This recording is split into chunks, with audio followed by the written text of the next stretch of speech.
Why did Ekalavya point his arrow at Arjuna when there were so many people? Of them all, Arjuna was the most obvious archer because of his intense stare and the way he held his bow. Ekalavya identified him as the most powerful of the group and chose him as his target. Immediately, Dharmaraja asked, "Who are you?" But before Ekalavya could answer, Arjuna asked, "Who is your guru?" The reason was simple: to shoot 10 arrows in a split second at a moving target, relying only on the sound of its footsteps, was a feat that no one could accomplish, not even Arjuna himself. Arjuna realized then and there that this man was a better archer than he was. In response to Arjuna's question, Ekalavya declared, "My guru is Dronacharya." Hearing this, Dronacharya stepped forward and asked, "Is it me?" Recognizing him, Ekalavya immediately fell at his feet and said, "Guruji, you have come to see me? Do you remember? Years ago, I came to you to learn this art, but you said you would teach only Kshatriyas. Respecting your words, I returned home, took your blessing, and created your image in clay. I imagined that you were with me and practiced diligently. Today, I have mastered skills that no one else can perform. I can shoot 10 arrows in a moment, guided only by sound." On hearing this, Dronacharya was filled with mixed emotions. On the one hand, he was overjoyed at Ekalavya's achievement, but on the other hand, he was deeply troubled because he knew that Ekalavya was undoubtedly a greater archer than Arjuna, and he could no longer keep the promise he had made to Arjuna. At that moment, without a second thought, Duryodhana approached Ekalavya and said, "My dear friend Ekalavya, we have never seen a warrior like you. No matter how many kingdoms we search, none can match your skill. It has been a blessing to meet you. From now on, all 100 of us Kauravas are your friends for life." Duryodhana, filled with admiration, said to Ekalavya, "Request anything you desire from our kingdom, gold, diamonds, or any other present, and we will lavishly reward you." Overwhelmed with praise and gifts, Ekalavya accepted Duryodhana as his friend. The Kauravas gathered around Ekalavya and made sure that even the Pandavas couldn't get near him. Dronacharya soon realized what was happening. There wasn't a single warrior among the Kauravas who could surpass Arjuna. By befriending Ekalavya and making him their ally, they were preparing a powerful rival for Arjuna. If this continued, Ekalavya could easily defeat Arjuna, and the Kauravas would become unstoppable. Dronacharya knew he must act immediately. Turning to Ekalavya, he asked, "Ekalavya, do you truly consider me your guru in thought, word, and deed?" Without hesitation, Ekalavya replied, "Yes, Guruji, without a doubt." Dronacharya then said, "If that is so, I ask for Guru Dakshina. Will you give it to me?" Ekalavya, humble as ever, replied, "Guruji, I am only a hunter. What can I offer you as Guru Dakshina? I have only tiger skins, elephant tusks, and meat. But whatever I have, I will give it to you, Guruji." Dronacharya hesitated for a moment, looking at Ekalavya's face, but then said, "What I want is something that only you can give. I want the thumb of your right hand." As Dronacharya stood, wondering if Ekalavya would comply, everyone around them turned their eyes to the ground. Curious, Dronacharya turned to see why everyone was looking down, and there, on the ground, was a severed thumb. Without a moment's hesitation, Ekalavya had cut off his thumb and placed it at his guru's feet. Dronacharya was astonished. He had not expected Ekalavya to make such a sacrifice. Next to him, a single tear rolled down Arjuna's cheek. His heart ached as he realized the injustice that had befallen such a great warrior, and that he himself might be the cause of it. As Ekalavya's blood spilled on the ground, a few drops fell on Duryodhana's face.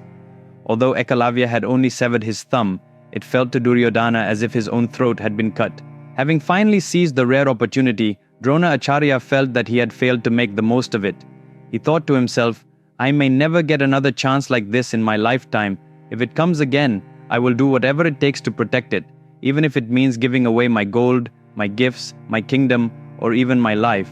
With his head bowed and an unbearable weight of grief, Dronacharya walked away.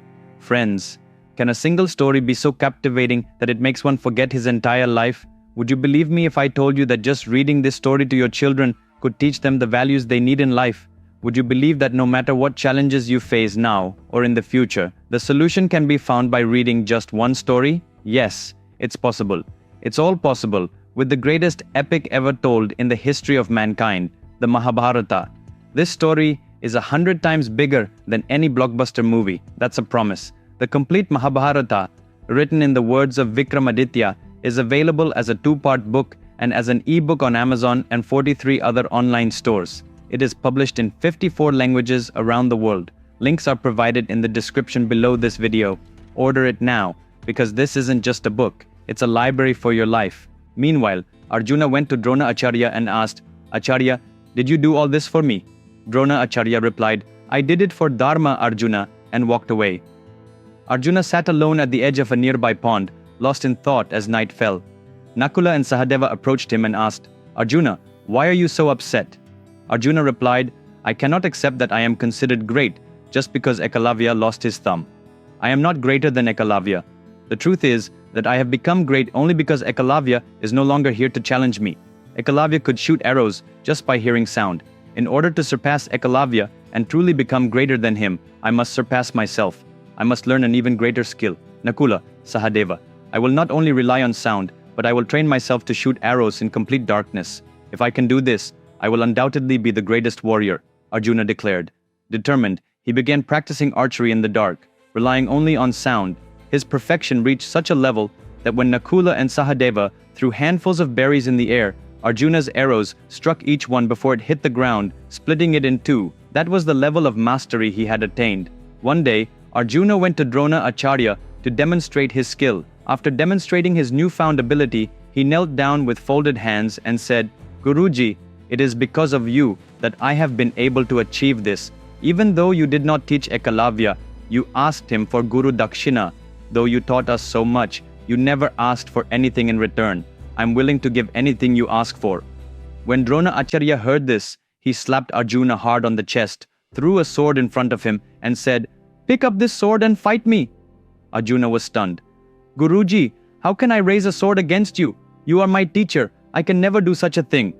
Dronacharya struck him again and shouted, "What kind of warrior are you, Arjuna, if you say you can't use a sword against me when I call you to battle? On the battlefield, you should only see two things: the opponent standing in front of you, prepared to die, and the sword in your hand."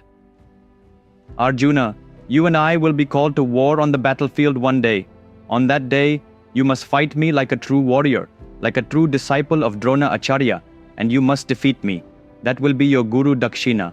Promise me that you will do this," said Dronacharya. Arjuna thought for a moment, and unable to refuse a request made as Guru Dakshina, agreed. Under Dronacharya's training, the Kauravas and Pandavas had become great warriors. To display their skills before the people of Hastinapura, a large arena, much like a modern cricket stadium, was arranged. The event began with Dharmaraja demonstrating his mastery of spears, showing how many ways a spear could be thrown, how many could be thrown simultaneously, and the various techniques for maneuvering a chariot in battle. Next came Nakula and Sahadeva, who demonstrated their skills with swords and horses. Then some of the Kauravas displayed their skills. After them, Duryodhana was invited to display his martial skills. At that moment, Duryodhana turned to Bhima and said, "You defeated me in wrestling in front of everyone when we were children. Now we are grown men. Do you think you can defeat me again, Bhima? Do you have the courage?" Without answering, Bhima picked up his mace and charged directly at Duryodhana, ready for battle. Friends, the next episode will take things to another level. Don't miss it. Let's meet again at the same time next Saturday. In the meantime, order my Mahabharata book now. Links are in the description below this video. And if you haven't already subscribed to my channel, do so now. Until then, take care. Bye.